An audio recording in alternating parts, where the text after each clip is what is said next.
And welcome to the First Union Center, Philadelphia, Pennsylvania, where today the Huskies and the Wildcats meet for the second time this season. Both are 4-5 in the Big East Conference.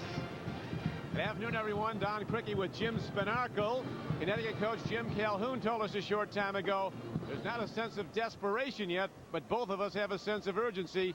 Both teams need this game badly. They have to go on extended win streaks to position themselves for NCAA tournament bids. And when you look at the standings, Jim, that certainly underlines the urgency. Well, Don, there's no question about that, because when you look at those standings, you see Connecticut kind of tucked in the middle of the pack. You normally in recent years have seen them at the top of the pack. The key thing, though, is, as you mentioned, Villanova beat them earlier in the year. When it comes time to really select these teams, a sweep would pose pretty well for Villanova.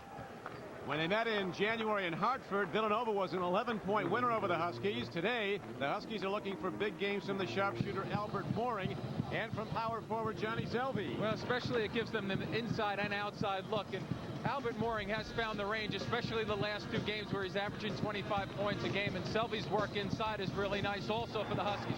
But for Mooring to be effective is he can't hunt the shots down. Let the shots come to him. Let them find the open looks on the perimeter. Selby, on the other hand, is very active on the offensive glass. Very good down low. So Huskies need that inside-outside combo to work for them. Villanova's chances center around their big center, Michael Bradley, who's number 5 in America in scoring and has the best field goal percentage in the country, almost 70%. Well, 70%, so obviously he's pretty good down low, because that's where he gets most of his shots. He has the ability to step outside also. One of the things that separates him, though, against big men is the fact that he has great footwork and can also catch the basketball in traffic. Here you see him going through the middle of the floor. It's a simple thing, an easy catch and go, but he does it very, very well. So we're almost ready to go. When they first met on January 24th at Hartford, it was Villanova 70, the Huskies 59. Huskies shot poorly, turned the ball over 18 times. Lineups are next. Back to Philadelphia, Connecticut and Villanova ready to tip it off. As we now take a look at the CSFB Direct starting lineups. Here's the starting unit for the Huskies. Talik Brown, the freshman at point guard. Mooring, the senior sharpshooter. Karan Butler, scoring threat up front, along with the seniors Saunders and Wan. And there is Coach Jim Calhoun in his 15th season at Connecticut, his 29th season as a head coach in Division I NCAA basketball. And now for the Wildcats of Steve Lapis, Gary Buchanan, who set the National Division I record in the last game, a win over Penn, hitting 2 free throws to extend his consecutive streak to 65 in a row. Medley in the back line, the point guard, Matthews, Wright, and the big scorer, the big man, the transfer from Kentucky, Michael Bradley up front. And you take a look at Steve Lapis, ready to go, 9th season at Villanova, and 62% winning percentage. And he understands, as does Jim Calhoun, as you mentioned in the open, Don, the urgency that must be played with here early on and get his teams ready to go. And first 4 or 5 minutes of a game, set the tone. Be ready to play mentally and physically. Yeah, it's not desperation yet, but the loser in this game takes a big step back. Coming into the game, Huskies are 15-7 overall, 4-5 in the Big East. Wildcats 13-8, 4-5 in the Big East. Connecticut had a 5-game losing streak and then has come back now to win 2 straight, so they could be ready to start a run. They usually do. This is a very good team late in the season historically. See, Villanova leads the series 27-18. And the last meeting we talked about at Hartford, won by the Wildcats, although Villanova in the recent years has pretty much dominated this head-to-head competition. Here's Talik Brown with the ball as UConn walks it up to start the game. And Nova goes to the early zone 2-3. Don't be surprised if they switch it up defensively a little bit, but now 2-3, force the action outside, force Connecticut to knock down some outside shots. Down low, Edmund Saunders looking to shoot on right. Rebound knocked around, it comes off to Buchanan of Villanova. And here come the Wildcats. Decisions are so key for Medley early on. Make sure you get good sets, no turnovers, and don't make the careless ones that Nova has had problems with.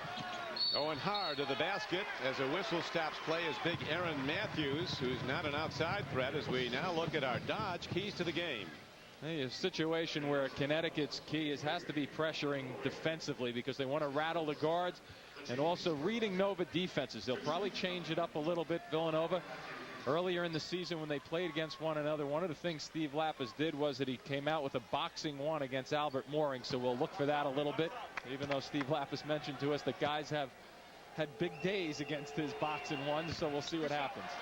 Yeah, he said when you go to gimmick defenses, it's because you're a bit deficient defensively. Right, exactly. And so he kind of laughed a little bit when he was talking about that, but I'm sure he's got a couple of things up his sleeve this afternoon. At the free throw line is Aaron Matthews, who struggled at the line. Just a 41.5% free throw shooter, and there comes the Huskies on the run. Caron Butler on the outside as they get it in, and Caron Butler, the first-year player for Connecticut. And Connecticut jumps out in front 2-0 as Caron Butler gets the first points of the game. And a made bucket allows them to go to their famous 2-2-1 pressure defense to rattle the guards for Villanova. So the decisions are so important. First steal of the game, and now it's stolen right back. So you have back-to-back steals, and Jermaine Medley goes down low to Matthews. And a good foul by the freshman Talik Brown, who stops the inside shot and will make the poor free throw shooting Matthews get him from the line if he can. It is a good decision and a good look just then, coming down the floor quickly. Medley making that decision, but you're right about the foul. Put Matthews, who just struggled from the line previously, especially his second one. So important, though, for Villanova also to recognize the trapping defenses, the full court action that Connecticut will throw at them. Yeah, Connecticut really changes up on defense. Lappas unusually calm here to Jim. Yeah, I was just going to say, Don, usually he makes that all treadmill team where he's constantly pacing back and forth. Maybe he's just warming up now, too. You won't see many shots of him sitting that calmly, though. There he's up now. He logs more miles up and down than Lou Holtz in football. Here is Butler getting it down low. Saunders on a reverse, can't get it to work. Offensive rebound to Juan, and he loses the ball, and Villanova takes it over as we now take a look at the Dodge keys to the game for the Villanova Wildcats. Well, rebounding. Steve Lappas also mentioned that when they win and are successful, they rebound well. And how many touches can they get Bradley down low is so important for them. Medley pulling up, tapped up and down. Ricky Wright, the sophomore from East Chicago, who's getting a lot more playing time. They're really counting on him offensively because Brooks Sales is still out with a hand fracture. A little undersized, but Wright had 13 boards against Penn the other night. And Sales, as you know, Jim, was a big factor in Villanova's win at Connecticut with 14 points and 12 rebounds. And here's a foul on Juan, his first of the game. And not only the double-double that Sales brought to that game in Connecticut, but also the fact that for a guy, Steve Lappas, he also is a big guy. So now Steve Lappas has problems, especially if Wright gets into foul trouble. Now the rule that the ball touched the inbound line. It'll turn back over to the Huskies. The officials today for the Big East are Jim Burr, Mike Kitts, and Michael Stewart. For Connecticut going to a paced look on offense. They're going to run their offense. Well, one of the things when you settle into a zone, and here's little traps in the corner right now to switch it up a bit. A little bit of a matchup, it looks like. That's what they're looking to find, though. Albert Mooring, the open shot, just wait him out. He's been stroking the threes at a 35% clip. That is his 41st three of the season. 16.5 points a game. First couple of trips the Huskies had, I thought they did a good job of looking down low. Right. Defending, and Michael Bradley, who has such good hands, gets his first points inside. I guess it's one of the reasons he's shooting 70% field goals. He gets most of them in close. And it's 6'10". He's pretty effective, though, but there are other kids who are 6'10" and get the ball that low in the college and pro game, and they're not as effective as he is. Now Caron Butler, who has found the range early, hits his first 2 field goal attempts. I've always thought that Connecticut is a different team when they get a couple of guys shooting the ball well from the outside. 7-5 game. And now Buchanan guns from the arc, and he puts the Villanova Wildcats up 8-7. About 36% from the field at three-point shooting for Buchanan, but that's going to open it up again. Really one of the guys who's been stroking the ball okay for Steve Lappas from the outside. The others have to step up in that area too. Butler going baseline. He's rejected, gets the loose ball, and it will come back the other way to Villanova. Huskies actually been fairly effective underneath the basket so far against this zone situation where they're looking to test underneath and then kick it out. Buchanan down the other end, though, good ball movement. Medley with the skip across court and catch and be ready to shoot. Don't catch it and think about shooting. Matthews driving into the lane. And here comes Villanova to set it up. UConn, very un-UConn-like, has lost all 4 of its conference games on the road this season. Huskies 0-4 in Big East play on the road. They've started to look better of late. After 5 straight losses, they've now won 2 straight games. And now as Bradley starts to the basket, a whistle stops play and a foul call on Connecticut. Bradley showing you the ability of putting the ball on the floor. Not only that, but going left. And Jim Calhoun would like to see him stay out on the floor if he can get him out there. Even though Bradley can knock back some shots from long range, he shoots at 37% from the threes. Tony Robertson in the game to play in the backcourt. And here is Justin Brown, a 7-foot 1-inch backup center coming in for the Huskies. Medley, a good 3-point shooter. They feel, Jim, the key to Villanova also is that Medley controls the ball well and doesn't turn it over. Let's watch Caron Butler go to work here. Here's Caron Butler, who has 2 field goals early in the game. By Cooper Tires, a lot of mileage for the money. Cooper Tires, drive on. William Penn, a statue of the founder, looking out over the city of Philadelphia. Don Criqui with Jim Spinarco, the First Union Center. Doesn't get any easier in the coming days for Villanova. They have to go to Georgetown Monday night. Georgetown's been very consistent all season long, and a team that's trying to ready themselves for the real tough battles in the month of February. Georgetown now 19-3 overall, 6-3 in the conference. Boston College continues as the surprise team of the Big East, leading the conference at 8-1, 17-2 overall after finishing with the worst conference record last year, 3-13. And a lot has to go to Troy Bell, their sensational point guard who runs everything for them. Having a terrific season again. Talk to coaches. What makes them so good is now we have a good inside move and a bucket. Now makes it a 9-8 game. The Huskies take the lead. Johnny Selby coming off the bench, looking to get active. There he is defensively also. He's the guy you talked about at the outset of the game. They need this guy to ignite the team. Johnny Selby, a junior college transfer. He was a first-team JC All-American last year. Quickness, steps to the basket, does a lot of good things, and here you see a little turnaround pull-up jump shot for Selby. So getting off to a good start is so important for guys coming off the bench to keep their rhythm and get their rhythm going, I should say, and their mental approach to coming into the game. And when he starts fast, he can finish fast. Selby's best game, 26 points and 6 blocks against St. John's back in early January. Connecticut inbounding the ball. That's Selby on the outside. Robertson, who's now in at the point for the freshman Talik Brown. Good move as Selby dishes down low, and Caron Butler now has hit 3 field goals, and it's an 11-8 game. Huskies in the lead. Looks like a little turnover too on the entry and the inbounds pass against the Huskies, but watch, challenging. You get a steal attempt by Medley out front, the top of the key, created that opportunity because it turns us into a two-on-one game, and Butler may have gotten kicked on this play just then. Yeah, Caron Butler from Racine, Wisconsin, out of Maine Central Prep, 16-point-a-game scorer. I think he started to wince when he was in the air almost on this. Now here comes the throw, and yeah, see, he gets hit right in the belly area, maybe off the hip.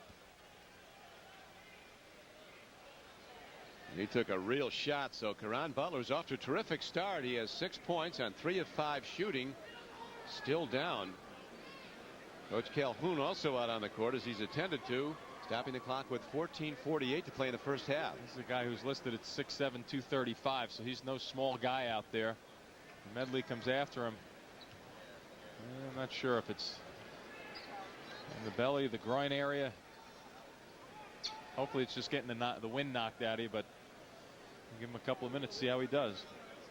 We talked, Jim, about Connecticut pretty much dominating this series in the recent years. Connecticut has won 15 of the past 22 games with Villanova. And that Villanova win in Hartford in January ended a 4-game Connecticut win streak over the Wildcats.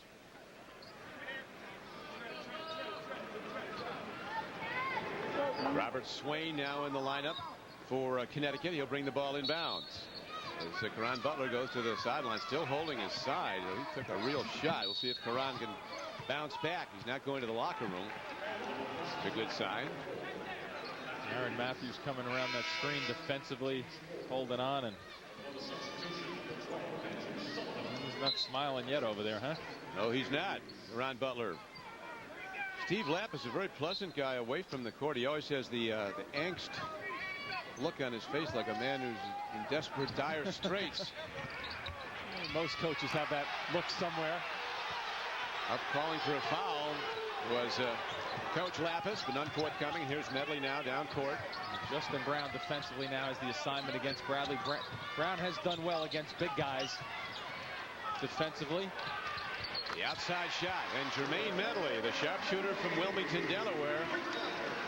He is a very good three-point shooter, and it's underlined there as he now has his first points of the game, and it's a tie game, 11-all. Little step there out front by Robertson, but you're right, at Nova's end, the key thing, though, is that they're looking down low first. So Bradley has the ball. Two guys, especially the power forward, comes over to double team him, but Bradley's just smart enough to say, hey, listen, I'm going to watch, read some defenses. If my guards are open, I'll throw it out to them, and hopefully they can stick it and have a decent afternoon shooting the ball. And by the way, that'll open it up for Bradley down low. And that's where Bradley is best positioned. He has excellent hands. He's got both hands, soft, strong hands. Buchanan fires, and the rebound is ripped down by Selvey. Little drift away from the basket that trip for Buchanan on the jumper.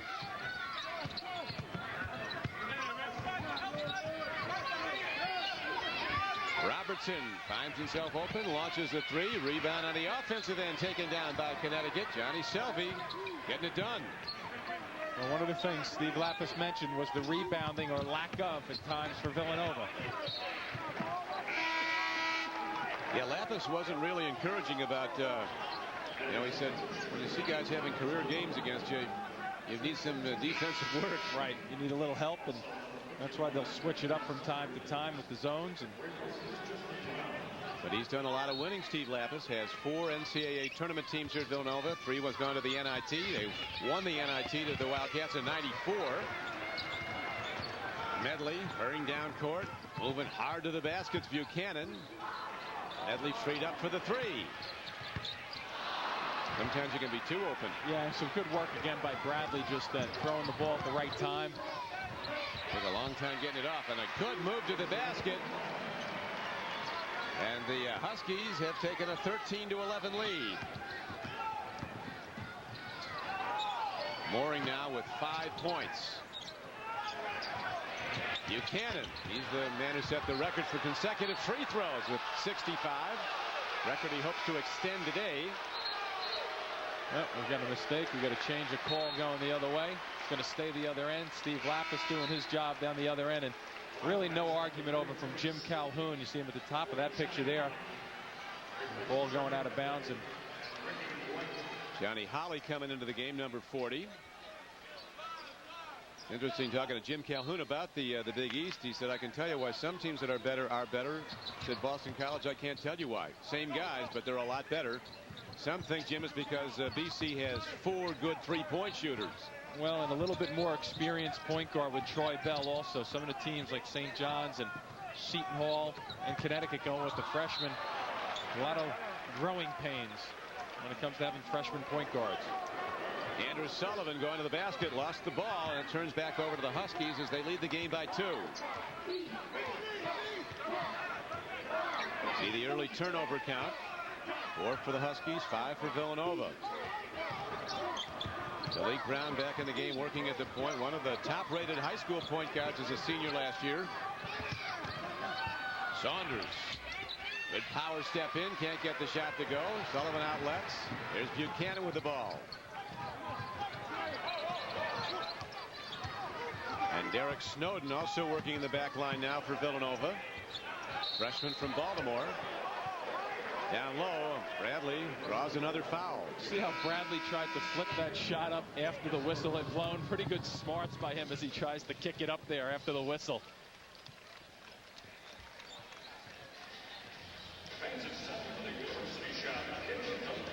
So with 11:55 to play in the first half, UConn holding to a 2-point lead over Villanova. Back to the First Union Center in a moment.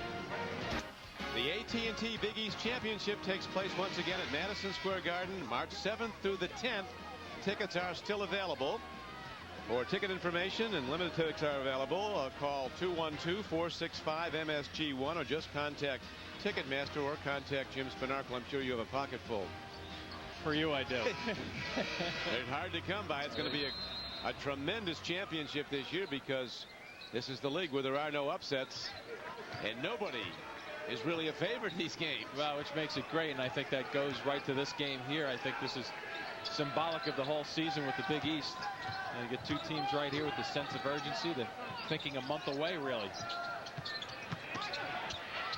Bradley down low has it rejected, puts it back up. A rare miss inside for Michael Bradley, and here come the Huskies coming off a very impressive win over Providence their last time out. Trying to hit the three off the break. Good tip there by Saunders to give them an extra opportunity. Malik Brown kicks it out to Robertson. Down low to Edmund Saunders. The second try doesn't work, and coming up with the ball very nicely is Holly. And here come the Wildcats down by 2 with 11:10 to play. First half. Connecticut sliding back into a 2-3 zone right now, also recognizing that Villanova doesn't have really many outside shooters on the floor. Buchanan's one that they have to keep an eye on. Wow.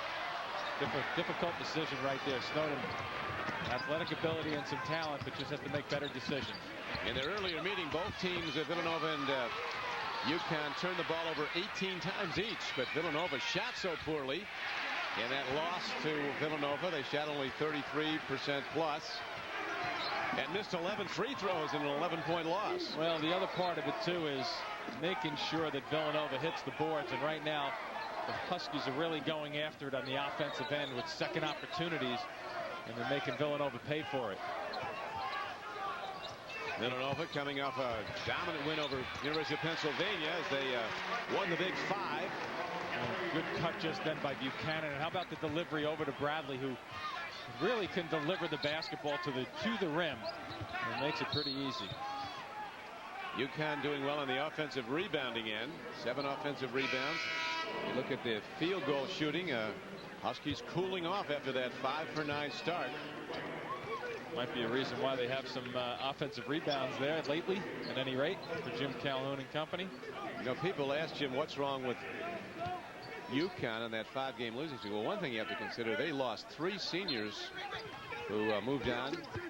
3 seniors who started for a national championship team. It takes a long time to replace that much talent. Oh, it sure does, and especially when you put a freshman back there who really, compared to other players like Tate George and Chris Smith and different guys who played the point for Connecticut, is kind of out there by himself in ways. Saunders puts it back up inside. The 3 starters from that championship team who moved down are Kevin Freeman, Khaled El-Amin, and Jake Bosco. We're at the First Union Center in Philadelphia, Pennsylvania. Big East basketball. Don Criqui with Jim Spinarkle. Foul on the play is on Bradley. He gets his first. Connecticut so far out rebounding Villanova 12-9, and Connecticut has also stolen the ball 4 times. It's 1 steal for the Wildcats. Saunders at the free throw line. An 11-point-a-game score, a 69% free throw shooter. Here comes Buchanan back in the game. You know, Snowden will get a seat over by Steve Lapis, trying to help him out, teach him the game. He's got some explosive ability, but just as a young players usually do, make some mistakes. I asked Buchanan how many free throws he shoots a day. I think he said 40. I know it wasn't 400. Here's a guy shooting almost 100% free throws. I guess when you're that good, you don't need a lot of practice. Yeah, I'm sure he's shooting more and more during the summer. Medley running from the outside. Hit early from there, but now having trouble finding the mark. A loop pass and a slam try by Saunders, but Butler comes up with the ball and then tries to dish to Saunders. Caron Butler does, and it's turned over. And Ricky Wright a factor on the second trip also. If these are ones where your delivery is right on the money, just misses the shot. And they're difficult. Not that I ever really had to worry about trying to do that, Don, because I never got up over the rim. I played it always under the rim, but you got to come away with 2 on that set. Nice pass. That's where Bradley's so good, too. The ability to really catch the ball and wait until he can get a shot off. And he's very, very good at that. A lot of guys rush that particular move and miss the shot or get it blocked. He is from Worcester, Mass. He's now hit 3 of 5 shots for 6 points, says Michael Bradley. Here's a travel call. Signal against Caron Butler. Ball turns back over to the Wildcats. And if you watch Bradley, we touched on how good his hands are and what he does. But watch here how he waits to get his shot off. See, here he's waiting, then he puts the shot in after the defender goes by. A lot of guys would have really flubbed that type of shot. He got very, very big, soft hands. Once he gets it, he's a lot like Troy Murphy at Notre Dame. Big with excellent hands. The key to that, all that scoring. And right now, Murphy's number 3 in America in scoring. And Bradley's number 5. Pretty good job, Justin Brown. Defensively, big body going against Bradley. A factor defensively, that trip. Moving with the ball inside to Justin Brown. Jim Calhoun thinks Justin Brown to be a real good player once his confidence level comes up. He's not real sure of his abilities yet, but he thinks the upside is tremendous on the 7'1" Australian. Well, Brown has some good quickness, and so did Medley just then defensively. You'll see here where Medley holds his ground, plants, moving just a tiny bit, but he was squared up, and it's one of those places where Brown gets himself in trouble. It's 3 straight turnovers for UConn on the player possession foul. And so much of that when the turnovers go against your team, they get the point guard does bear a lot of that burden, unfortunately. Good lead down low by Bradley, and another try off the miss. Looking for a foul call was Matthews. None coming. And he was looking for an undercut just then. Robertson a little short with his shot. But he out-hustles everybody to the ball, does Tony Robertson. Medley forgot to box him out after the shot, allowing him to come through the middle of the lane. Huskies with that 5-game losing streak to Providence, Texas, Miami, Villanova, and St. John's, and finally getting it righted with 2 wins their last 2 times out. Butler just really looking good on the baseline jump shots. He now has 8 after that field goal. And again, a 3-point lead for the Huskies. Caron Butler also has 4 rebounds. Jim Calhoun's not happy about something. Justin Brown was called for the foul way outside also. About the foul line area on Michael Bradley. And puts Connecticut over the limit, and Steve Lapis would love to send Gary Buchanan to the line every time that whistle. A foul is called, but unfortunately he can't. And Michael Bradley will go to the line. You see his numbers getting a little bit better, huh? To 60% almost. Pretty amazing when you shoot better field goal percentage than you do from the free throw line. Well, that's what Lapis was telling us. He said if this guy was ever like a 75% free throw shooter, he wouldn't be averaging 23 a game. He'd be averaging 35 a game. Right, especially if you get a little bit more aggressive, really trying to hunt the basketball down. Pretty unselfish player, really. On the fly, come the UConn Huskies as Robertson dishes off to the game's high scorer Butler. Back to Robertson, hard to the basket. See, Connecticut is doing a good job too, Don. One of the things the zone kind of hopes for defensively is to force outside shots, but a way to break a zone is to pass the ball quickly or dribble past some guys into the seams. Those last 2 points by Robertson, his first of the game. 4-point lead, biggest of the game for the Huskies. And now right back. Buchanan really squaring off after he went through the middle of the lane, a little spin around. Butler fires, triggered it too quickly, missed it all. Bradley has the ball knocked away, saved beautifully by Saunders. Pulling up his mooring, he hasn't had many looks today. Wow. Putting anything up. Hey, they just kept working. Connecticut, a workmanlike effort down low. Miss, and finally they get it down. And they extend their lead to 4 again. The problem once again for Villanova, though, the rebounding problems that they've had. Almost a double for Connecticut right now on the glass. Yeah, rebounds, 20 rebounds so far for Connecticut, just 11 for Villanova as a drive to the basket and the dish to Saunders. He goes down hard, fouled by Ricky Wright. Everybody going down on that. The official, Mike Stewart, went down at the halftime, or half-court line, I should say. He seems to be okay, and then bodies start to fly all over the place. And here's the challenge. So you want to turn this into a real close 2-on-1 break and force the defender to react before you give it up, and the bodies get tossed around a bit. Jackpot bowling. You got it. Pins all over. Here's Edmund Saunders, the senior from Waterbury, Connecticut. He's had some very good games coming off the bench this year. Back as a starter. Some guys, what is it that some guys just seem to produce more?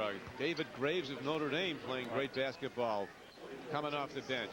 Well, you know, it is a mindset in terms of really conditioning yourself. Even during warm-ups, I always felt not to get too high during the warm-ups, because then you're going to go sit down for 10 minutes of not clock time but regular time before you get into the game. So it really is a mental and physical conditioning factor. I know I asked Havlicek about it, as one of the great six men, and he said one of the things you do is you get a chance to look at the game and see what's going on and kind of size things up. The Huskies now with their biggest lead, a 6-point advantage, 24-18. UConn building its biggest lead, 24-18. Don Criqui with Jim Spinarco at Philadelphia, as we now take a look at the Volkswagen Big East leaders. Yeah, take a look at Troy Murphy on top, but how about Michael Bradley with 22.4? Some names there. We talked about BC already, about Troy Bell. That's a big difference right there. The one more year of experience for him. But look at the numbers against Connecticut the first time around. 15 boards with 8 of 10 field goal shooting. Rebounding's been a big difference in this game. The Huskies with a 20-11 rebound advantage over the Wildcats. Especially off the offensive glass too, where they've had 11 offensive rebounds against only 2 for Connecticut. Or for Villanova, excuse me. One of the remarkable things about the Big East this year, Jim, Big East home teams are winning 73% of the time. Last year, 59% of the time. Big advantage for the home teams, and Medley gets them right back into it, close, down by 4 as he strokes. And he now has 5. I guess that says, though, you better find a way to win some games on the road, especially this afternoon. Selvey stepping out of bounds, but for Connecticut and Jim Calhoun, they have to win some games on the road to really get them back in the thick of things. Well, they have 7 regular season games remaining. All 7 are in the conference.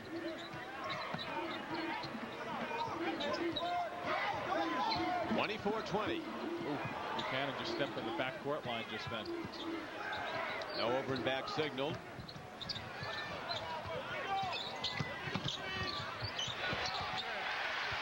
Hard to the basket. Putting it down nicely is Johnny Holly. Once again, that penetration pretty good out front. Now we're looking at the box and one. If you haven't figured it out, folks, you see 4 people standing still, and watch the big guy Matthews chasing down Mooring. Little switch up. Robertson fires over the zone portion of the box and one. Box and one, a gimmick defense. I asked Calhoun before the game if he expected them to use it again. He said, I would. It worked the first time. Right. If it worked, you have to expect Steve Lapis to come back with it at some point. The lone man defender, of course, on Albert Mooring, the one 3-point shooting threat for the Connecticut Huskies.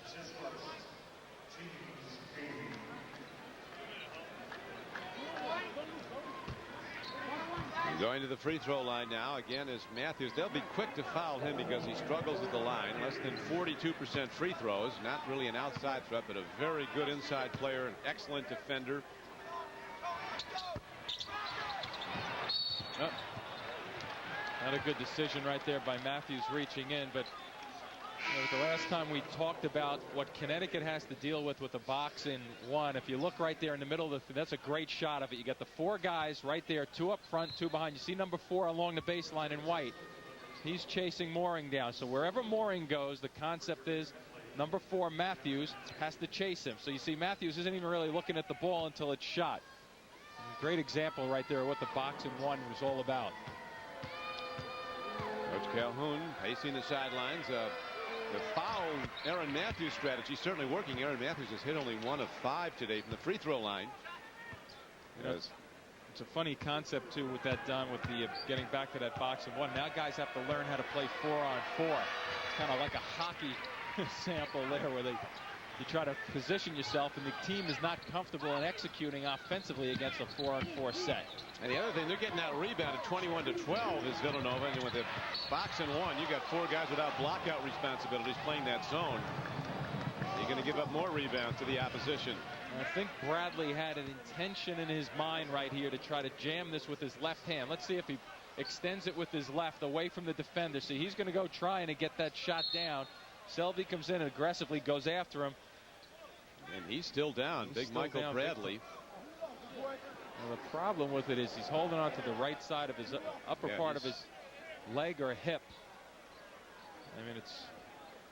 Well, hopefully he'll bounce back like Caron Butler did earlier for Connecticut when he was hit pretty hard and went to the bench and came right back and didn't lose a step. See if he lands on the hip at all when he comes down, because it's an awkward drop. You see his right side of his body twists, and then he goes down on the upper right thigh and the hip side. Let's take a look and a listen. You can hear that little bump on the floor. And guy's that big, 6'10", 240 pounds. There's a little delay reaction too, wasn't it there, Don? It looked like he was going to get up initially, and then all of a sudden he went back down. All right, he's up. That's good to see. The stretch run has begun in the Big East Conference. A lot of action today. Tonight, Boston College, that remarkable success story, going to a dangerous place, Blacksburg, Virginia. Take that number 20 ranking and be careful. St. John's at Miami later this afternoon. Red Storm know about going to Virginia Tech and getting beat. Seton Hall at Syracuse tonight at 7 o'clock. And Georgetown at Providence. Michael Bradley in the middle there being helped off and just not putting a whole lot of weight on that right leg. So the number 1 scorer for the Villanova Wildcats, Michael Bradley, now being, that's a very unfortunate development. He needs some help just walking off the court to the locker room. You see now also down with 4 minutes and change left. It's a good move, because if it's not serious, and thank goodness he is walking off almost on his own power just then, they can start 4 minutes of game clock treatment on him and have the intermission also. So it gives him about a half hour or so to see if he's okay to come back, to get him some preparation in there. What kind of treatment would they give him? Well, I guess they would give some ice and stretching to begin with, but obviously they'll have the medical staff check him over and make sure there's nothing physically wrong with him. Hopefully for his standpoint, it's just a bad bank to the floor, a bruise of some sort, so he can come back and play. But clearly you don't want to take any chances and not to even indicate there that, or suggest that Villanova would. But if it's not that bad, it gives him some extra time to recuperate in there. Michael Bradley, guy who transferred from Kentucky. Everybody wondered why he did. He was playing at Kentucky. Well, he was recruited there by Pitino. When Pitino left, it was a close call between going to Kentucky or Villanova. He said, I'm going to go to Villanova, so he transferred. And the Wildcats, down by 8 earlier, have whittled it down to a 2-point deficit.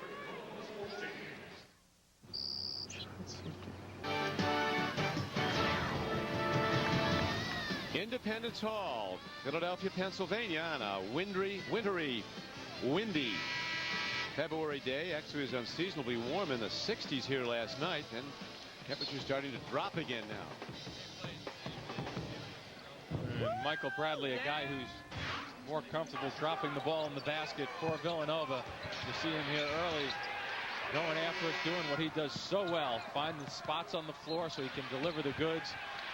And usually in close range, but took a pretty good fall also as he tried to dunk the basketball right here. Comes down on the right side of his body. He's okay, though. He's back out and back on the bench, Michael Bradley.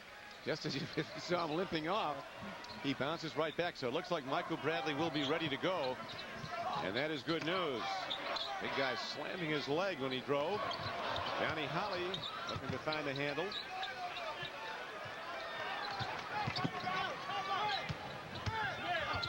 Baseline drive, the reverse is no good. Medley looking for a call, none coming. Here's Caron Butler, lead pass up court. Mooring back to Butler, and Butler dishes to Saunders.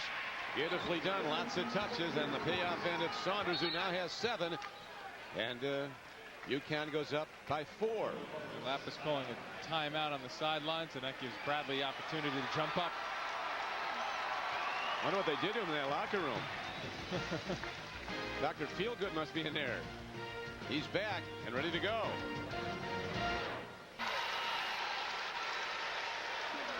.3:14 left to go in the first half. Connecticut up by 4, 28-24 in the rematch of a January 24th game won by Villanova at Hartford. As you look at the game summary, field goal shooting. Huskies shooting at 36%. And one of the things the Huskies do so well is steal the basketball, and that's where Villanova has to be careful in handling it to make sure they control the basketball and just not give the Huskies many opportunities needlessly. Huskies have stolen the ball 6 times in this game already. Just 1 steal for Villanova. Rebounding's been a big difference. UConn with 22 rebounds and 11 at the offensive end, which is humongous. Villanova with just 2 offensive rebounds. Good find just then, yeah, by Holly. Good look to the corner, and Buchanan squaring up. And once again, a guy getting ready to shoot the ball before he has actually received it. And back to the box and run right now. And it's Andrew Sullivan who's got the job defensively. See the 3-point shooting numbers. See, this gets you thinking about a lot of different things other than just scoring. Some interesting breakdowns, statistical breakdowns of shooting. In most leagues, the team that makes the most 3-point shots, wins well over 70% of the time now. Selby just then using his strength to get Medley out of his way. A little breakdown on the interior defensively for Villanova. And the pros, the team that has the highest field goal percentage, wins 85% of the time. Steve Lapis needing an explanation. What are they doing to me, says Coach Lapis. A couple of guys moving around offensively without holding their ground, setting screens, and there's a big number 2. Connecticut getting a good lift from the bench, 10-2. Selby a big factor in that. Selby has 6 points so far in the game and 5 rebounds at the free throw line. Not a great looking stroke, but works nicely, and he's a very effective free throw shooter, 76%. Line drive stroke. That's why they don't have pictures on the stat sheets. Right. That is not the pure stroke, though. No. But if it gets him 76%, stay with it, right? It's a thing of beauty if you shoot 76%. Down to 2 minutes to play. Here's Andrew Sullivan looking for something. Pretty good action. Villanova really sharp with their cuts. Ish down low, and inside shot. They can't get it to work. Holly misses the easy shot. Movement without the basketball, the reason they got that shot. Robertson takes it into the paint. No roll, and the tip out. And another steal. The Connecticut Huskies stealing the ball regularly. 7 steals so far in the first half. And that steal in the backcourt just then allows Connecticut to just keep their pressure on at the offensive end.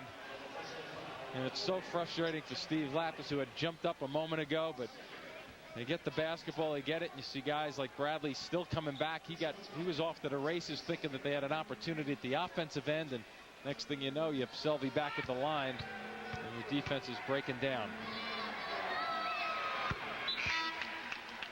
Coming up at the halftime, the AT&T Big East Wire. A Big East preview, highlights and stats. Boston College and Providence. What success stories this year? BC and PC have already surpassed their victory totals from all of last season. Both teams were 11 and 19 last year. Selby's now scored the last 6 points for the Huskies. Nova needs to get something going towards the basket. Let's see if they can get Bradley involved. Nova led once, 8-7. Now the ball comes back over to the Huskies.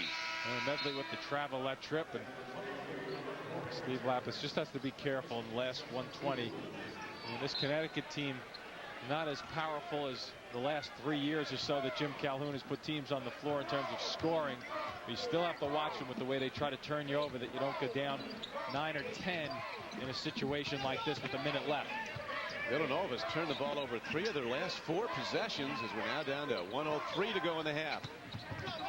Mooring puts his defender on the ground, but it's going to be apparently a foul on Mooring. Now there's a guy, Mooring. Now you have to remember, a guy is very talented offensively, but one of the things in a box-and-one situation is you start to press a little bit because you're generally not touching the ball. Here they're back in a man-to-man situation in his defensively, but Mooring, because he hasn't been touching the ball, maybe a little bit too eager to go after it.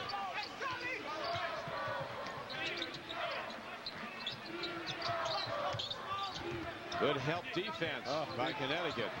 Boy, was Sullivan ever wide open, nobody going after him. He didn't show up in the scouting report very highly. Long ball. Buchanan can't get it to go. Shooting from way outside the arc, outside the NBA arc. And now a timeout with 32 seconds left to go in the first half. Coach Lapis seeing his team trailing by 5. Johnny Selby, you talked about him, Jim, at the outset, needing to be a factor for Connecticut. Well, he's been a very positive factor. In a couple of different ways also. He will go after the offensive glass and be a force down there and active defensively also. And then scoring-wise, little jump hook. Remember the name Wayman Tisdale? Oh, yeah. Oklahoma. Kind of reminds me a little bit of him with some of the mannerisms, the left-handed playing down low, good offensive scorer down low. Yeah, for Billy Tubbs at Oklahoma, they'd score about 100 a game on you. Try to beat you by 80 if they could. If you didn't like it, Billy Tubbs would say, "We'll get better." That's it. AT&T, Big East Wire at halftime. Big East preview as they start the stretch run down to the Big East Championship at Madison Square Garden. Limited tickets still available. March 7th, it all begins at the Garden. The most famous address in basketball. And right now it appears to be a back to box and one because 4 guys are staying pretty tight.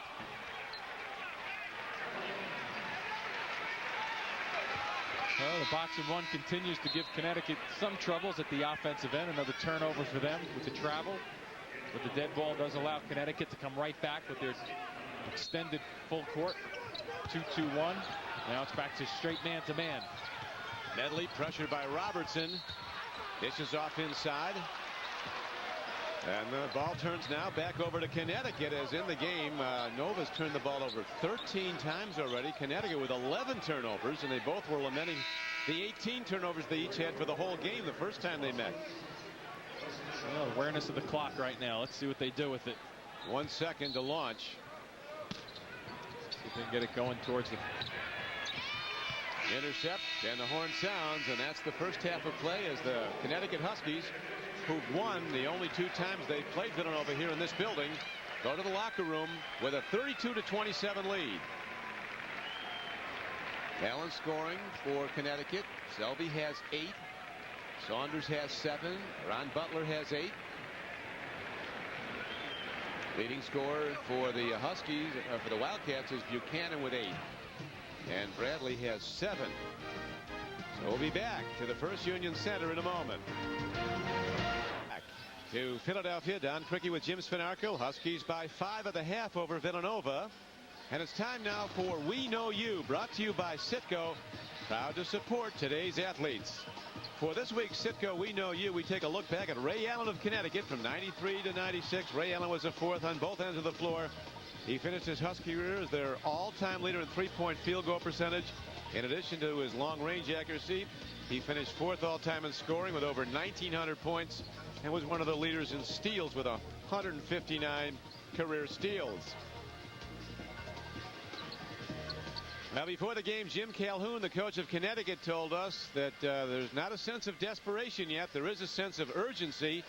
And his team shooting poorly, Jim, but still leading the game. Well, the thing about it, Don, is that if you look at the offensive rebounding numbers, I think that's clearly the difference right here because they have that sense of urgency of going after the offensive boards more so than Villanova's trying to keep them off the glass. So, because, you know, Villanova's shooting better than Connecticut from the floor, but giving up those offensive opportunities just doesn't cut it for them. Highlight package of the first half. Buchanan, the great free throw shooter, hasn't been to the line yet, but he has hit from the outside. Spotting up in the corner, gets a good look from deep range just then, and also a factor with a good cut here, and Bradley putting the ball up, some big numbers. But here's one of the big players in the first half where Bradley went to the basket, got injured. So keep an eye on him in the second half to see if he's slowed down by that at all. The other end, though, Butler shooting the ball from both sides of the floor there from the right side. But a couple of those turnovers in their own deep end allowed Selvey this time to put the ball back into the hoop. And those were the combination, the offensive glass and a couple of turnovers. We'll be back with a closer look at the stats in a moment. Combined, both teams have more turnovers than they do have made field goals today. We're back in Philadelphia. The Huskies somehow leading by 5, although they've not shot the ball well. They shot poorly in the loss January 24th to Villanova. And here they are shooting 36% today, but leading by 5, Jim. Yeah, it's interesting. You look at shooting the ball pretty well. And then we have a situation where the rebounding's just come back, and really Villanova has to be kind of happy with that. The Miller Genuine Draft first half stats show a rebounding advantage for the Connecticut Huskies. 25-16. It was much more dominant than that at one point. At one point it was 21-10. And the steals have been important for Connecticut. 7 steals they have now accounted for. Just 2 for Villanova as we start the second half with Jermaine Medley with the ball for Villanova. And the way it's gone for Villanova in that first half, I guess Steve Lapp is in a crazy sort of way. Happy that he's only down 5 points at this point. Yeah, the pressure's on. There's no question. 13-8 record, and the loser in this will go to 4-6 in the conference. You better be over 500 in the conference to get a serious look for NCAA tournament play. Yeah, it's interesting how in the schedule that these two matched up this afternoon, because clearly I think each one of these teams would probably be better off playing a team not in the same predicament that they are. Both at 4 and 5 in the conference. Driving to the basket, Caron Butler. He can't get it to go. And here comes Villanova looking to cut into the lead. That was a concern of the Wildcats, turning the ball over in the first half. Coming into the game, they wanted to protect the ball better. They did not. 13 turnovers, and here comes Talik Brown with another one. The freshman dishes, and Saunders is stripped as he goes to the basket. And Medley came out of there, hobbled to the right side of the floor, and he's down also. Connecticut playing 5-on-4 as Medley's down, and now Jim Burr whistles play dead as he waits for some attention to come out for Jermaine Medley, who's still down. He twisted his ankle or something when he went down. Guys have been falling all over the place this afternoon. Butler was one, and Bradley again, and this time Medley. Connecticut's won 4 of the last 5 road meetings with Villanova.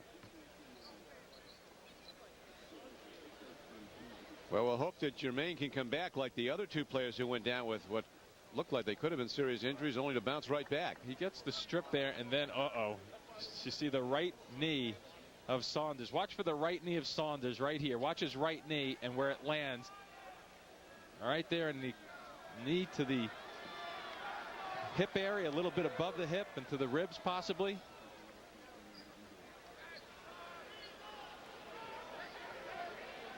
So Jermaine Medley, the senior from Wilmington, Delaware, a man who was absolutely vital to the success of the Villanova team, and he comes up limping. I asked Steve Lapkus before the game, I said, you know, what's been your problem this year? And he says, well, the first thing has been a couple of injuries, and today he's has another injury here with Medley to deal with, and fortunately Bradley not a serious injury, but this one he needs a little bit more help than what Bradley did, don't you think? Tough day, yeah. Brooks Sales is one of those players you're talking about who's injured, the junior forward, one of the best players at Villanova. They hope to have him back for the Big East Championship at the Garden. He broke his hand, slipped on the ice, wasn't even on the court. Right. This is the 6th straight game that Reggie Bryant, a good freshman guard, has missed. Well, you know, too, Don, the way he's hobbling off just then, you know, we clearly saw the knee of Saunders go up high, but maybe down below when he went out of bounds, he may have turned something on the ankle or the knee, because he's not putting any pressure on the right leg. No, he wasn't. Back to live action now. Connecticut with the ball. Still no scoring in the second half. It's 32-27. It was at halftime. A minute and a half into the second half of play. Snowden on the floor now. He's going to have to make some good decisions at the point guard.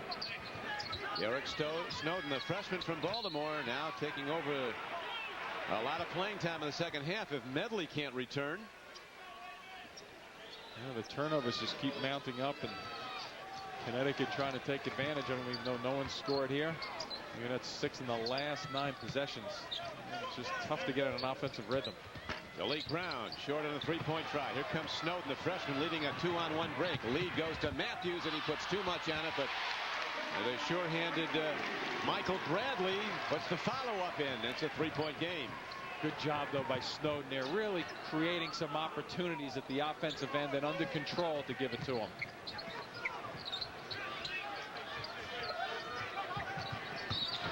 Brown jump dish into Butler, and a good foul by Bradley down low as he stops what would have been a sure shot. And you see a situation where Villanova, I think, wants to get up and down the floor in spots. And Snowden coming off the bench, and see he's got Butler Brown defensively coming at him, really turning his back, and Bradley gives him the opportunity to come down the floor. But once again, Bradley hustling, and most guys might have stopped on that play thinking you get a 2-on-1 break and you're going to get a layup out of it, but he works to get himself a layup. And they gave that foul call to Wright, which is his 3rd of the game. Malik Brown with a good dish. Aram's in and out, and it'll go the other way as they got Juan pushing off. Well, the outside shot by Butler. Villanova successful that trip defensively, forcing it to the perimeter. The big fellow Juan holding on. His 3rd foul. So Wright goes down 3 fouls, sits down, and Suleiman Juan also has 3, and he sits down. As coming back into the game for the Huskies is Johnny Selvey, 44, who had a very effective first half. Juan so far no points, does have 3 rebounds to go with his 3 fouls. Selvey 3 of 5 from the floor in the first half with those 6 boards, and very active at both ends. Looking to get low to Bradley, and they're quick to double him up. Back out to Holly. He misses it all. And the ball is taken back by Matthews, and Matthews working hard to get it up and down. Can't get the shot. Fight for the ball. Coming away with it is Mooring. Here comes Malik Brown. 4 on 2. And they'll get Snowden. Blocking foul on the freshman, Derek Snowden. See, even a situation there like that, Jim Calhoun up off the bench again. I think he wants an opportunity done. When you have 4 on 2, you have to get a bucket going towards the basket, or at least 2 free throws out of it. And here they come down with the numbers, and I think you make that first pass there and get rid of it. And you see the 3 Connecticut guys waiting for the basketball. Wow. They're on Butler. Can't get anything. And Snowden, a freshman, very active, quick with the ball, breaks around the paint, and he can't get the shot. Rebound slapped over, and another steal. Around Butler, knocking it away from Sullivan. Ish. Tony Robertson lays it in. There's Selvey, too, active on the break, just tracking that basketball down. And once again, Steve Lapis wants to talk things over. UConn looking to extend its win streak to 3 in a row after losing 5 straight games. One of the problems is those careless turnovers, but here Selvey just tracks the basketball down, maybe gets away with a little bit of a right-handed hook, but Robertson getting the basketball. The other end, Snowden coming down the lane, a quick move, but look at the activity. You got to be aware of where the defenders are. But just then, you may have seen just at the end there, Sullivan had the ball in 2 hands and allowed the Huskies to tip it away from him. There must be a half a dozen, 8 times this afternoon that Villanova has had 2 hands on the ball, and they've had it flicked away. And there's Jermaine Medley back, so that's good to see Jermaine, who was really in bad shape, being helped off the floor. Must have a sorcerer in that locker room. Something's working well back there for them. Guys go limping off and come bouncing back out. In what, 2 or 3 minutes? That might be a story. The Villanova locker room.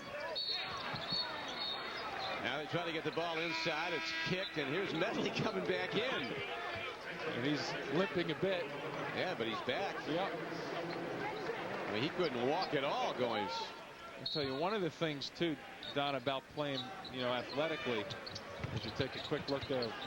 Bradley posting up once again, not getting the basketball. He gets it this trip. Nice finish. London-born Andrew Sullivan slams one down to cut the lead again to 3. Good recognition, too, by Bradley. But the key is with Medley, if it's not a serious injury, as with Bradley, get back out on the floor and keep whatever it is warm so it doesn't tighten up on you. Ron Butler pulling up. Rebound down, and nobody blocked out Johnny Selvey, so he puts it back on the offensive end. If they could figure out a way to contain Selvey, both in the first half and now here in the second half, 10 points, 7 boards for him. And Bradley's getting a couple of more touches. And again, a 5-point lead for the Connecticut Huskies as there's a foul down low. So clearly the Nova Wildcats need to get Bradley the touches, and if he gets the touches, he may end up at the free throw line, but also he's a trigger point. He's a very good passer for Steve Lapis. Steve Lapis trying to get his team a little bit more fired up going after the basketball, but the key when you get to the line, obviously, is knocking them down. Selvey just picked up his second foul, fouling Bradley. 15:30 to go in the game.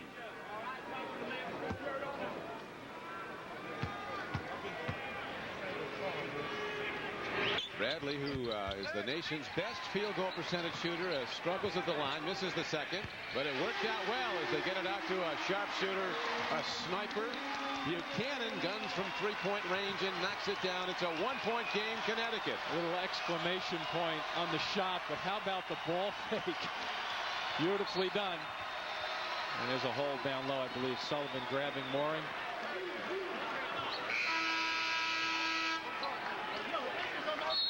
Watch how they work the ball out to Buchanan. And he makes the big hit to draw the Wildcats to within 1. Buchanan now with 11 points to lead Villanova. Back to Philadelphia. Connecticut by 1 after the 3-point shot by Buchanan.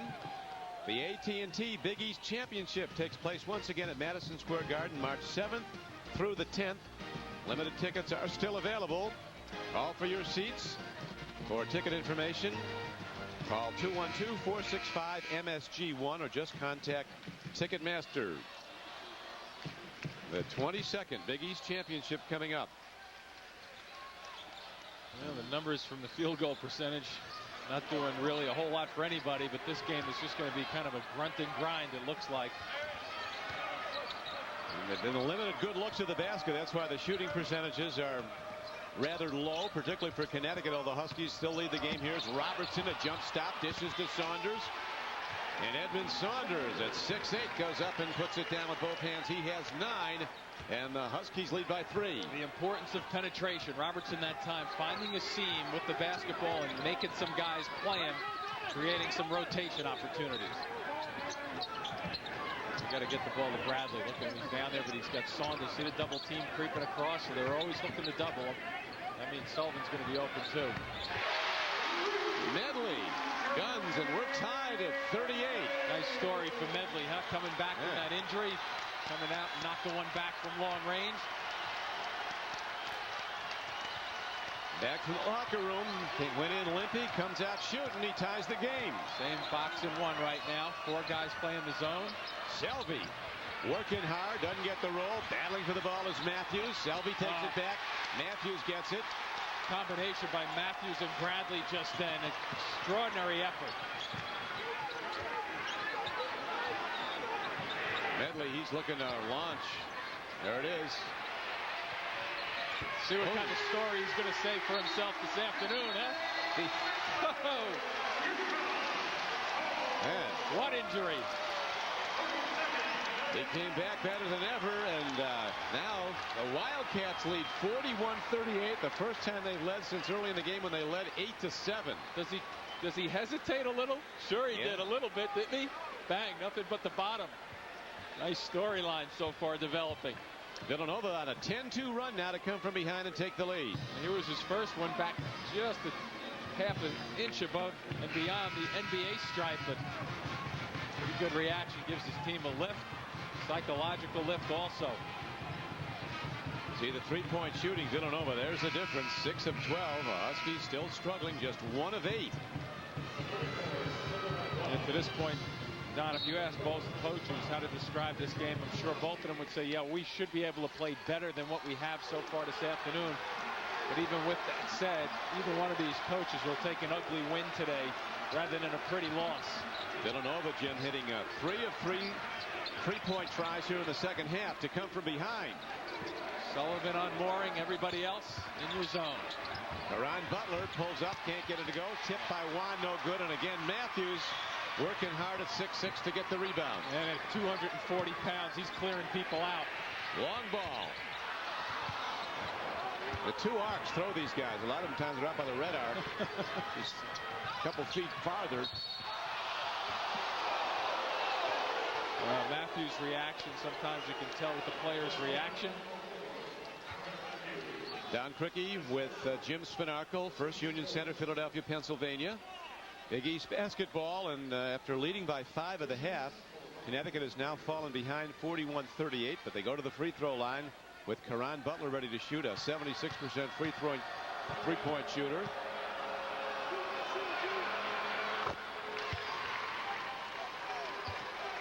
Coach Calhoun knows that the pressure's on, as does his counterpart Steve Lapis. These teams looking to position themselves for a run at NCAA tournament play.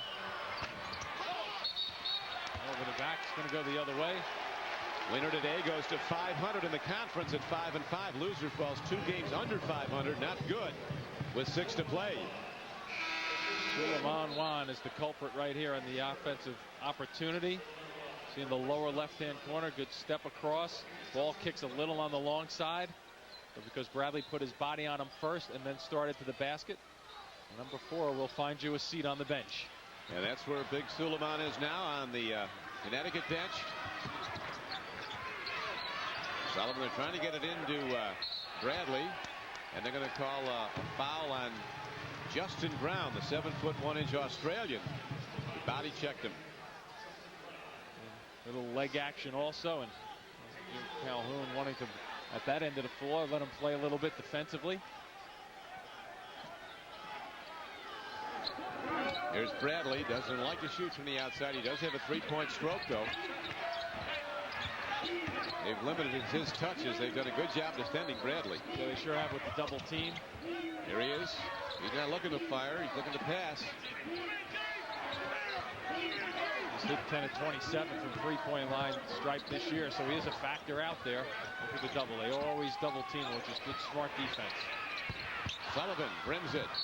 Rebound comes down to Talik Brown, and he is quickly fouled by Gary Buchanan. And that stops the clock with 12:19 left to play. Nova holding to the 3-point lead. And the constant movement of Steve Lapis. We'll take a quick look to see what the defense looks like, and that's what the Huskies have to recognize. And it looks like the first view, another same box at once. Yep, Sullivan down below. Defensively. Problem for Villanova has been allowing steals, giving the ball up. UConn with 10 steals today. Boston College in one game stole it 11 times. That was the season high in opponent steals when Villanova had possession. Here's Brown pulling up, and Talik Brown drops one. Well, once you get an opportunity against this box, never mind the one-on-one part of it, but offensively, it's a one-on-one situation where if you can break your man down off the dribble, you'll have some good opportunities. Looking for a good opportunity inside is Matthews, but he's stripped to the ball. Coming away with his Caron Butler. Lead to Albert Mooring, going hard to the rack. Too much on it. Ball knocked around, and Bradley not a presence at the rebounding end. Selby that time a little late getting in too. Missed opportunity for the Huskies just then. So we're tied up at 41 with 11:29 left to play. Selby picking up his 3rd foul. He leads Connecticut with 10 points.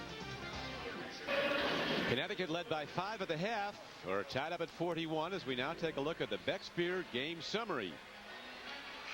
Well, you take a look at Gary Buchanan leading the way at 11 points and a 35% field goal shooting for Connecticut. I mean, there's really nothing that jumps out on you in terms of what's going on here, other than the fact I think the game summary really to me is that two teams understanding we may start to carry over to the sense of urgency, Don. Sooner or later, we might start talking desperation if they realize if they're going to keep it this close. That's what Jim Calhoun said. You go from a sense of urgency to a sense of desperation. And we're getting close to that time. As the season wears on, the rebounding deficit of Villanova has certainly been cut down now. It was enormous earlier, but now Connecticut with a 29-25 rebound advantage.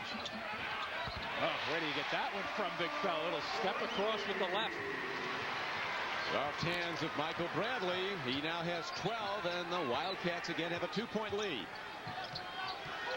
And you may notice on the far left-hand side, it's Matthews just chasing now across the baseline. Malik Brown has not been quick to shoot it, but he finds himself wide open. He bangs it down, and we're again tied 43-all. What Steve Lapis is saying with the box and one is somebody other than Mooring has to step up and knock some shots back for you to beat us this afternoon. Well, Malik Brown, who got just 2 points in the first half, now has hit two two-pointers in the second half. Medley moving very well after banging up that leg. Here's Bradley down low. The double team on, kicks it out. Long ball. Andreas Block bombs it. Come in, you get a little touch, you get into the rhythm and knock one back. And all of a sudden they've gotten these fans involved. 1,000 fans or so came down from Connecticut to watch this game, but the rest of them look to me and here sound as if they're from Villanova. Butler hangs on the rim. He gets the roll, and we're back now. It's a 46-45 game as Deron Butler has 11 points. He leads the Huskies. Selby has 10. Edmund Saunders has 9. Leading scorer in the game is Bradley. He has 12 for Villanova. Medley has 11. Here comes Talik Brown. Medley's back. Talik Brown rocketing in. It's clean, a block. Lead, and here is Michael Bradley at 6'10". You know that's I think that was a clean block because I'm pretty sure that ball was coming up short. Jim Calhoun was looking for a call. Steve Lapis very happy with the turnaround. Let's watch that play again, the block. Good job, though, by Medley. And let's see. Aaron Matthews. I don't think that ball was going to reach. But then Bradley was down court. Gets the slam, and it gets this place slamming also. And Villanova now on a 17-9 run. Has again gone up by 3, 48-45. This is a team that Villanova's had a lot of problems with. And win today would give them a season sweep of the 2 games with Connecticut. All of a sudden the tempo is picked up, more so for Villanova, but both teams starting to go up and down and playing a little bit better than they had in the first half this last 3 minutes or so. Villanova won 70-59 on January 24th at Hartford when UConn shot under 34% and missed 11 free throws. Now without Mooring on the floor, Villanova goes back to a 2-3. Bradley, the nation's leading field goal percentage shooter, has hit 6 of 9 today. Long ball. It's tied up as Robertson from East Providence, Rhode Island. The Huskies stepping up, though, Don. That's what they're trying to do. Villanova's trying to get them to force it to the outside. If the Huskies can knock back their shots, then we're going to have a nice little run-in going down the stretch in this basketball game. And his foot was on the line, so it is a 2-point field goal. And Villanova holding to a 1-point lead. A foul away from the ball. Looks like a moving screen by Matthews on the right side. And the replay tells the story as you'll see the kick out. Here's Tony Robertson. Yep, on the line. And now a 4th foul on Aaron Matthews. Not good for Villanova. He's been a real workmanlike player down low.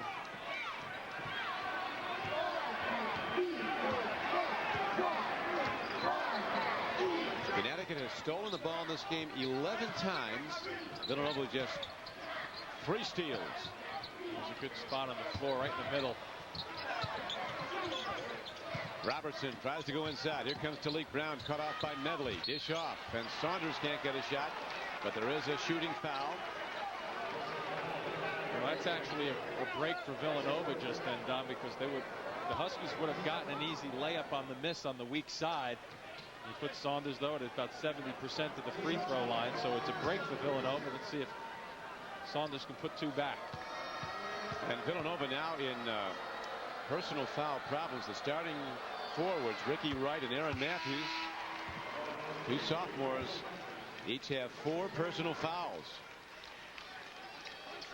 And Wright out, Bradley in.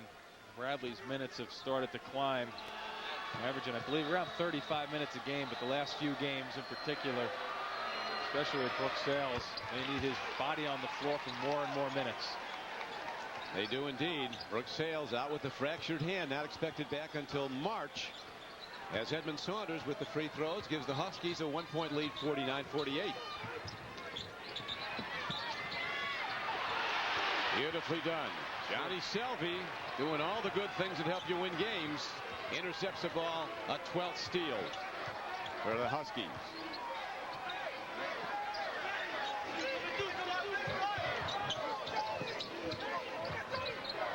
The late Brown, his confidence up. A couple of second half free field goals.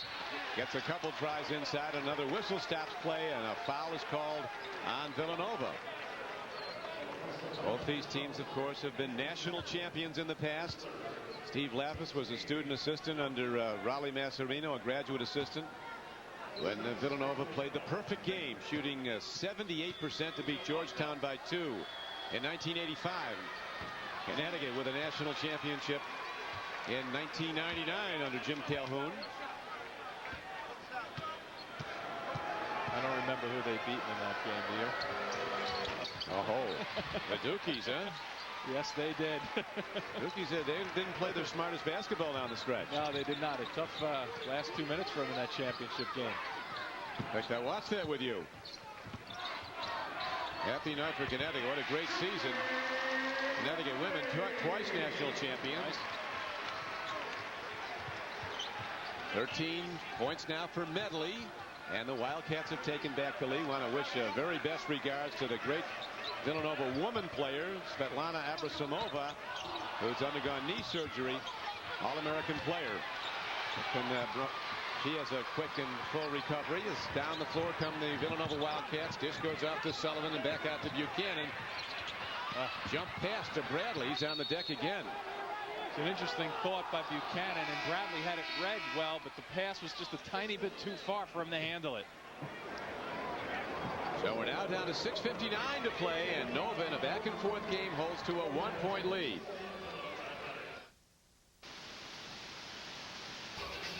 Villanova by 1, 50-49, as now we take a look at the BMW ultimate drive of the game, and we watch a giant for Villanova with watchmaker's hands. Michael Bradley go to work. Michael Bradley looking right, little step across, and a nice little dip with the left hand. And once he gets down, he's so much under control. And that's big numbers for him today, because Connecticut has really surrounded him most of the way, only allowing 9 shots, but 6 of 9 successful. You see the foul trouble, though, for the Wildcats. The starting forwards, the sophomores, Matthews and Wright, each with 4. Sullivan has 3. Mooring back on the floor. And that means that it's going to be the box and 1, and you'll see the man-to-man with Sullivan up front. Let's see where Mooring goes if Sullivan follows. Yes, he does. Mooring, the only real 3-point threat for the Huskies this season. And they're quickly all over him at the arc. Another thing, too, with Sullivan at 6'7". He's long also, defensively.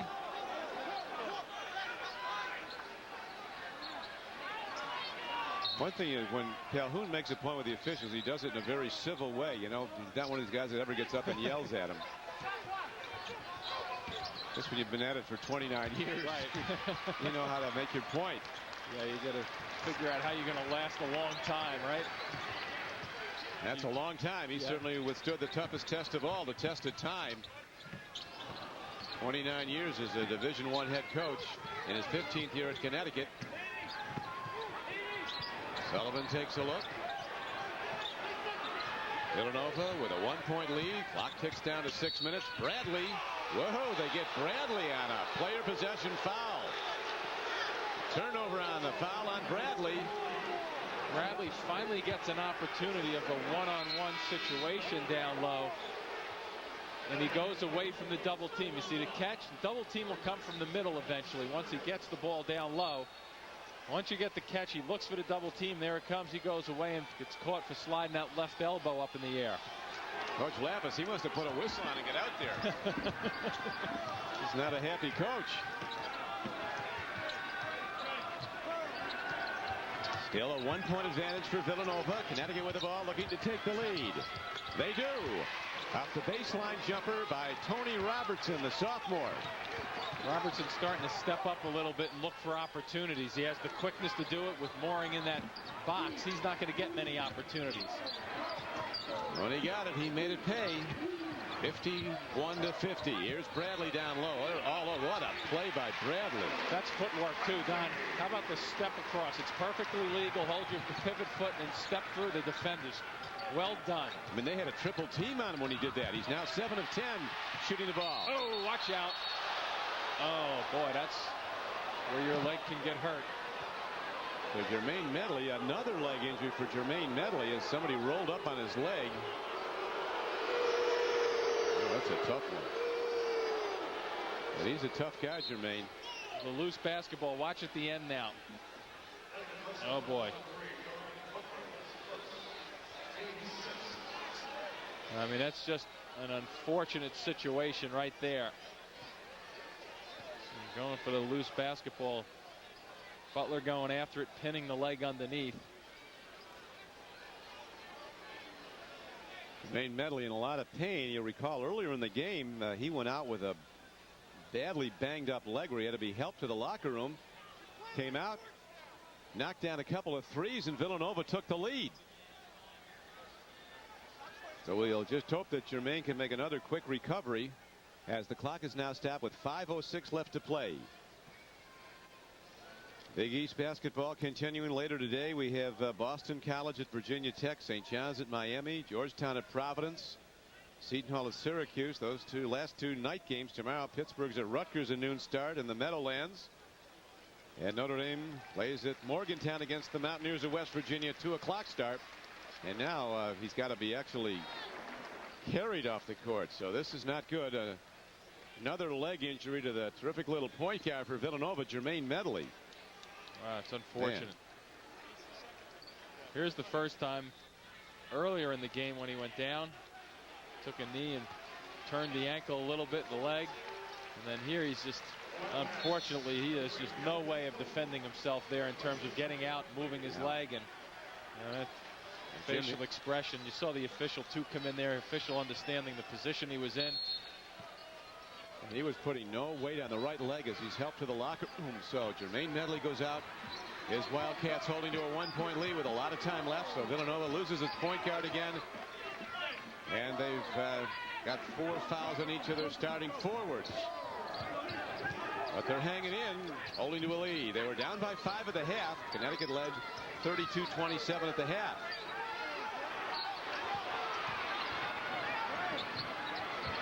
Bradley skip pass over the top of the defense. Andreas Block. The sharpshooter delivers again. Knocked it back. Somebody has to step up now. And he is answering the call. 2 bombs he has hit this afternoon.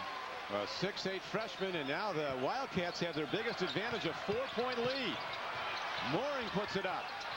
See, there's a little bit of a force just then. Juan fires. And a tip by Bradley. By Block, he tips it over to Buchanan, and now I would think the Wildcats, Jim, would look to take some time off. Yeah, they will, unless you have a situation that's open like that. Yeah. Good call by Jim Calhoun, and Steve Lapis has his squad playing at a real desperation level, I think, right now, Don. Injuries, everything going against them, and that's where they're grouping together pretty strongly as a unit. A 7-0 run and a 6-point lead for Villanova. Talk about fighting through some adversity, huh? Yeah. Let's hope Jermaine Medley can bounce back here.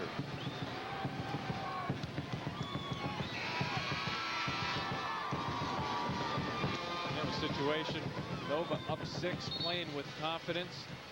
Pressure on Snowden, really. And here's the passing ability of Michael Bradley at 6'10" to look for a cutter into Buchanan. And And I think the Huskies were thinking, well, maybe they're going to take a little time off the clock with that lead. And they came right back attacking, which you have to do. Plenty of time, though, in this game. Well, there is a lot. Almost 4 full minutes, just under. Bradley with 16 points, leads all scorers. 7 of 10 shooting for Villanova. Buchanan has 13, and Gary Buchanan also has 8 rebounds. And Medley has 13 points. He's hit 3 3-pointers. Back to a matchup defense right now. Mooring off the floor. Williman Juan for the Huskies as they look for an open guy, and they get Juan on a travel. Selvey. And the ball will turn over.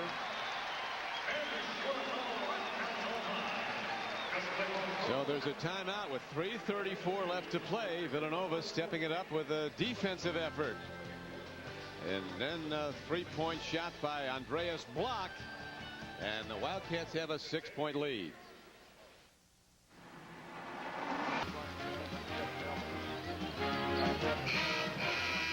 Back to the First Union Center. Villanova holding to a 6-point lead, ready to inbound the ball against Connecticut pressure. And this makes real good sense if you're Jim Calhoun. Get your team going defensively and start picking up the pressure. And without Medley on the floor, force Buchanan and Snowden to make some decisions. Buchanan driving hard to the basket, can't get it down, and now we're going to have Gary Buchanan, the all-time record setter at free throw shooting, 65 in succession, best ever in Division I, going to the line to shoot 2. A record that stood for 19 years. Joe Dykstra from Western Illinois. Who can ever forget Joe? That's it. A lot of people did, right? The record goes to 66 straight. Look at these guys. Gary Buchanan, sophomore from St. Louis, as he extends his own record. That's a machine right there. That doesn't need any oil either. And as I mentioned earlier, Jim, I asked him how many shoots a day. He says about 40. But he works at it when he's tired, though, one of the keys for him. Needs very little fine-tuning with a stroke like that. Well, you were a top free throw shooter. Can somebody make themselves a good free throw shooter? Oh, I think clearly you can. I think it's just a matter of working on it. Work on the fundamentals of it. And one thing about the free throw shot, I mean, if you shoot more and more of them, you will get better at it if you're doing it correctly. How many would you shoot a day? No, I would shoot during the season hundreds a day if I got the opportunity. Hundreds? Yeah. Here comes Villanova. This is the rookie point guard in for the injured Jermaine Medley, who's still in the locker room after his second leg injury today. Buchanan showing he's got some handle now. Nova on a 9-0 run to build an 8-point lead with 2:44 to play. This has to be a team handle right here. Everybody touching the ball. Wham! Andreas Block, who is that mystery man? A 6'8 freshman from Fresno, California. He's hit 3 of 3 since coming in the game in the second half. 3 of 3 3-pointers. And Villanova down by 5 at the half has gone to an 11-point lead. Well, a situation where team effort in handling the basketball, but Buchanan breaking down some defenders. And that looks like a replay and a replay and a replay this afternoon. It's been from dead corner. And a youngster who's not afraid to take a big shot and bury it. I mean, he's not even touching any of the rim up there. The 3 shots he's taken this afternoon. So Villanova coming out in the second half with some very, very sharp 3-point shooting. It's been a nemesis for Connecticut today. They've really struggled with 3-point shots.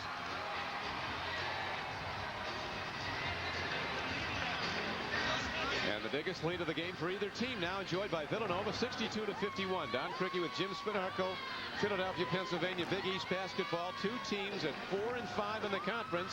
Today, Villanova is 9 for 18 shooting 3-point shots. That's equivalent to 75% 2-point shooting. UConn has hit just 1 of 9 as we look at Villanova. Doesn't get any easier. Off to play Georgetown Monday night. Yeah, I think you can pretty much say about the upcoming schedules for these teams is that there aren't any clear W's. You look at Connecticut, the same thing, and the importance of these games and this game this afternoon to get them started to get back into the hunt. That's a heck of a game coming up on Tuesday the 13th. BC at Connecticut. Now the sense of desperation perhaps setting in for the Huskies as they need to launch long distance. Try to cut into this lead. They do get it low to Saunders. Ball knocked around. And a very good foul as Caron Butler is held by Andrew Sullivan, making him go to the free throw line.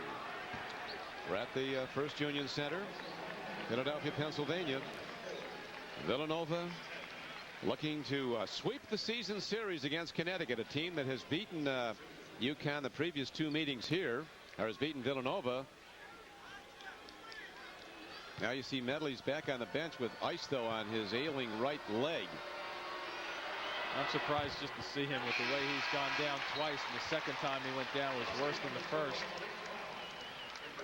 With 5:40 to play in this game, UConn held a 51-50 lead, and since then Nova's gone on a 12-0 run. Nova needs to be prepared for the full court traps now. It's just about making decisions. Snowden is going to have the ball in his hands a few times here as we go up the court. Connecticut pressure has been effective. Huskies have stolen the ball 12 times in this game.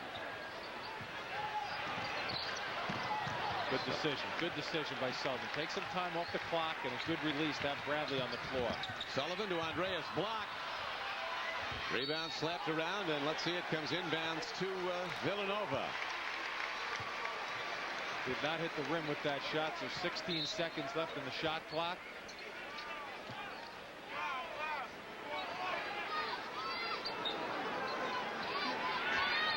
The first-year point guard Derek Snowden ready to put the ball in play now. Doesn't look like Medley's going to be back in this game. Here's Buchanan. Fouling him. Sure thing for points. Whoa, another guy going down. There's Block. Boy, they got somebody on him, and he fires long. Oh, get out of town. Oh, man, when it's going right, huh? Somebody wake up Andreas Block. He's unconscious.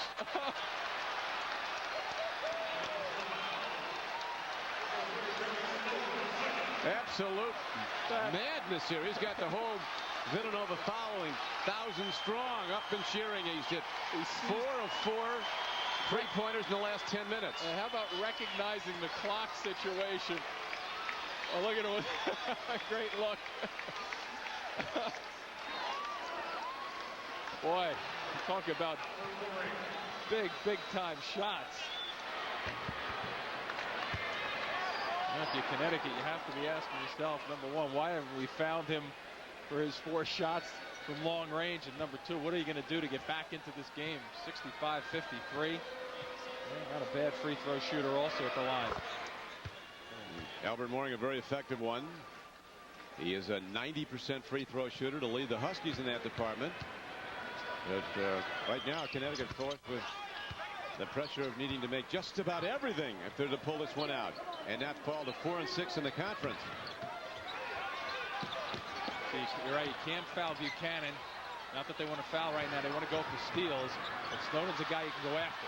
Well, they went for steals and they got it. And then Snowden with a good play coming from behind to foul Caron Butler before he can lay it in, send him to the free throw line. And Johnny Selvey will go. And what I can guarantee is that Medley is not ready to play in this basketball game, Don, because if he were, Steve Lapis would have him on the floor right now. And I'm just taking a look over at the Villanova bench, and there he is. He's tucked away, and he still has the ice pack, difficult to see on his right leg. So he's not going to be on the floor. So this lineup looks like the one that Steve Lapis has to go with. Selvey drops the free throw, a 68% free throw shooter. And see, with the full court pressure, they may want to get Bradley involved with handling the ball a little bit, and also Buchanan. Rebound to Bradley. Nice pass. Outlet to Sullivan. Selvey's back to defend. And a foul. Now Sullivan's, that's good decision though by Jim Calhoun. 46% free throw shooter coming in. What Jim Calhoun's job now as the coach is to try to stretch this 117 out as long as he possibly can.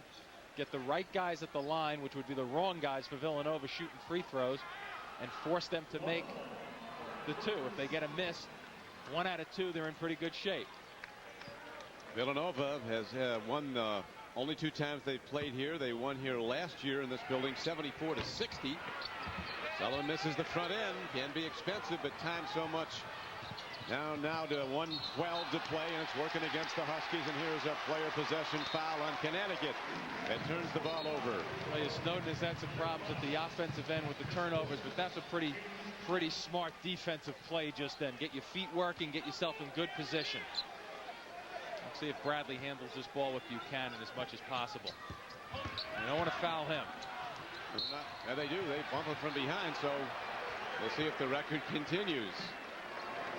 Gary Buchanan, the nation's #1 free throw percentage leader, 98% plus. He's actually to 99% now. Those two makes a short time ago.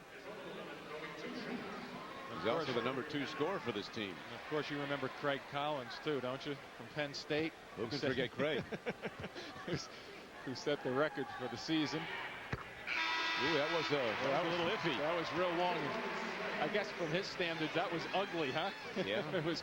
Still went down. 68 straight as he extends his record. Gary Buchanan, a sophomore from St. Louis. Career high 30 points earlier this season against West Virginia. He does tire himself out, though, when he practices. One of the things they were saying, Mike Sheridan with Villanova, saying he works out, gets real tired, then goes to the line and shoots. And that's why he's pretty good at it, because he's tired right now, but he's looking right through it. He's a little better than pretty good. 77 of 78 for the season, including 69 in a row. There was Snowden again, getting a hand on the basketball. He's not in the middle there, getting knocked down. I think some guy at Division I AA hit like 14 in a row, was it? Or somebody has a college record that's longer than that. Yeah. He still has a couple more years around here, so. You know, another thing they find, Jim, when they give eye tests to players, invariably the best shooters have the best eyesight. Now he's tired and banged up a little bit. This one here will be a good test for him right now, these next two. He's become the storyline now as Villanova's pretty much put the knockout punch on. Well, now he's very, very smooth at the line. And he just took a pretty good rap down the other end of the floor on that loose ball.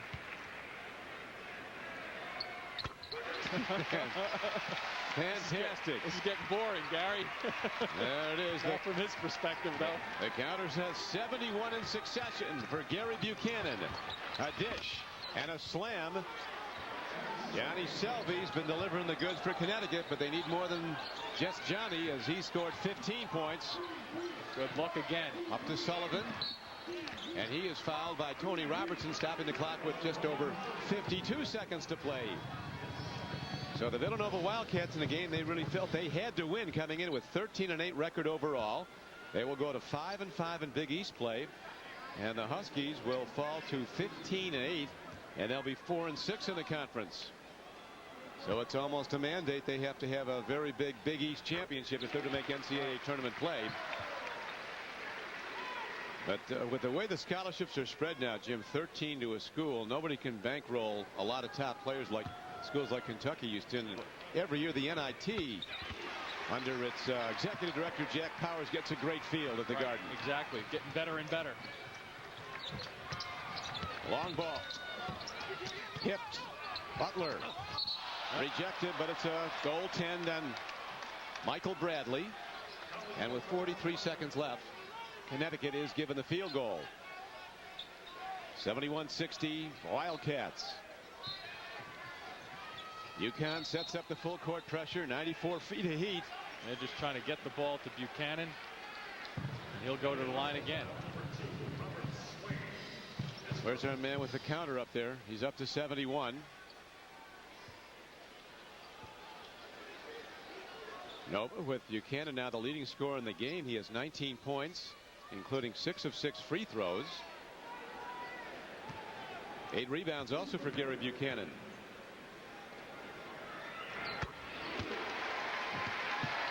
And the beat goes on. The hits keep coming from the free throw line. Wow. Don't foul him. No, that's. I think that's fairly clear, isn't it? Look at him. Good free throw shooters end up with the ball too, don't they? He walked. That's a good call. They got him a good on call. A travel. He was just looking to get fouled. Yeah. Trying to get it to 100 this afternoon. Well, he's got 8 of 8 today. So he has 73 straight.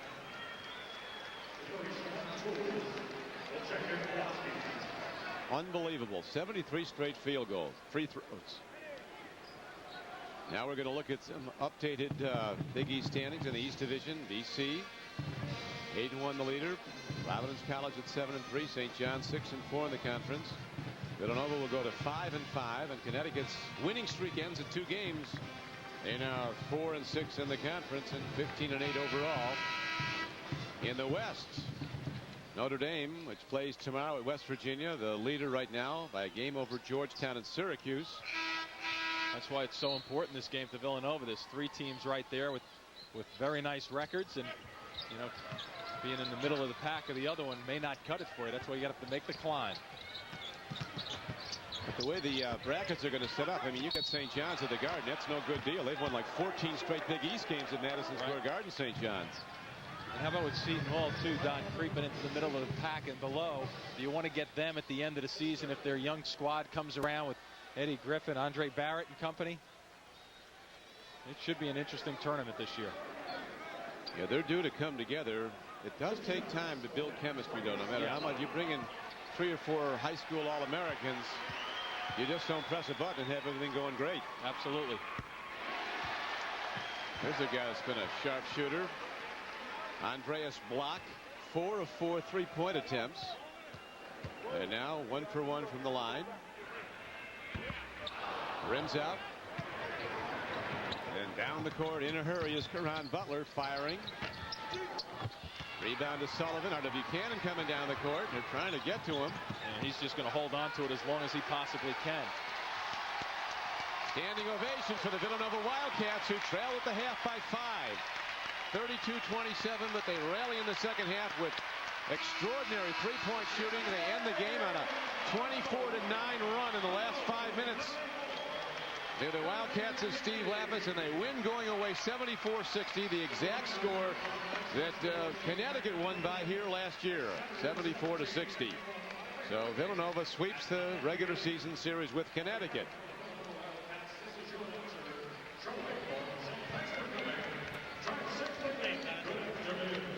Here's Steve Lapis coming over. As right now we have the sharpshooting Buchanan kicking it out, and there is Andreas Block. He was the man in the second half. 4 of 4 3-point shots as the Wildcats rallied from behind with a terrific victory. Now for Jim Spanarkel, this is Don Crickey. This has been a presentation of ESPN Plus, the worldwide leader in collegiate sports television. Thanks for joining us.